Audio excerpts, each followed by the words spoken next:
Well, the title of this talk is Freedom Next Time, which of course is the title of the book, and the book is meant as an antidote to the propaganda that's so often disguised as journalism. And so I thought I would talk today about journalism, about war by journalism, propaganda and silence, and how that silence might be broken. Edward Bernays, the so-called father of public relations, wrote about an invisible government which is the true ruling power of our country. He was referring to journalism, the media. That was almost 80 years ago, not long after corporate journalism was invented. It's a history few journalists talk about or know about, and it began with the arrival of corporate advertising. As the new corporations began taking over the press, something called professional journalism was invented. To attract big advertisers, the new corporate press had to appear respectable, pillars of the establishment, objective, impartial, balanced. The first schools of journalism were set up, and a mythology of liberal neutrality was spun around the professional journalist.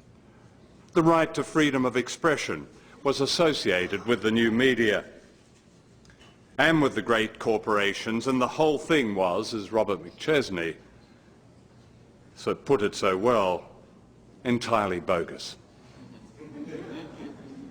For what the public didn't know was that in order to be professional, journalists had to ensure that news and opinion were dominated by official sources, and that hasn't changed.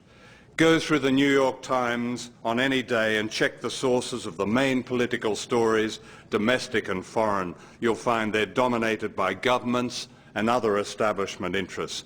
That's the essence of professional journalism. I'm not suggesting that independent journalism was or is excluded, but it's more likely to be an honourable exception. Think of the role Judith Miller played in the New York Times in the run-up to the invasion of Iraq. Yes, her work became a scandal, but only after it had played a powerful role in promoting an invasion based on lies. But Miller's parroting of official sources and vested interests was not all that different from the work of many famous Times reporters, such as the celebrated W.H. Lawrence, who helped cover up the true effects of the atomic bomb dropped on Hiroshima in August 1945. "No radioactivity in Hiroshima ruin" was the headline on his report, and it was false. Consider how the power of this invisible government has grown. In 1983, the principal global media was owned by 50 corporations, most of them American. In 2002, this had fallen to just 9 corporations. Today, it's probably about 5. Rupert Murdoch has predicted that there will be just 3 global media giants, and his company will be one of them. This concentration of power is not exclusive, of course, to the United States.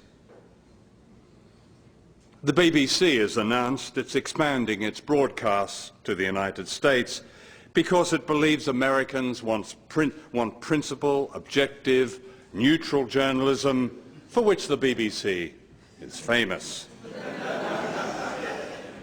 They've launched BBC America.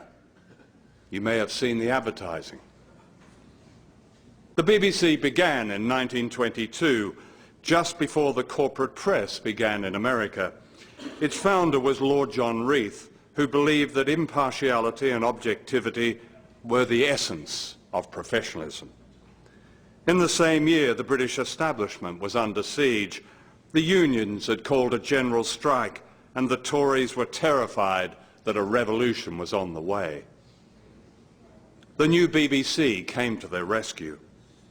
In high secrecy, Lord Reith wrote anti-union speeches for the Tory Prime Minister Stanley Baldwin and broadcast them to the nation. while refusing to allow the Labour leaders to put their side until the strike was over. So a pattern was set. Impartiality was a principle to be suspended whenever the establishment was under threat. And that principle has been upheld ever since. Take the invasion of Iraq. There are two studies of the BBC's reporting.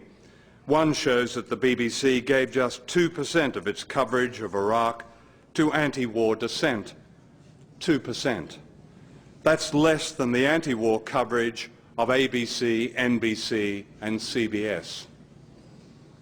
A second study by the University of Wales shows that in the build-up to the invasion, 90% of the BBC's references to weapons of mass destruction suggested that Saddam Hussein actually possessed them, and that by clear implication, Bush and Blair were right. We now know that the BBC and other British media were used by the Secret Intelligence Service, MI6, in what they called Operation Mass Appeal. MI6 agents planted stories about Saddam's weapons of mass destruction, such as weapons hidden in his palaces and in secret underground bunkers. All these stories were fake. But that's not the point. The point is that the work of MI6 was unnecessary, because professional journalism on its own would have produced the same result.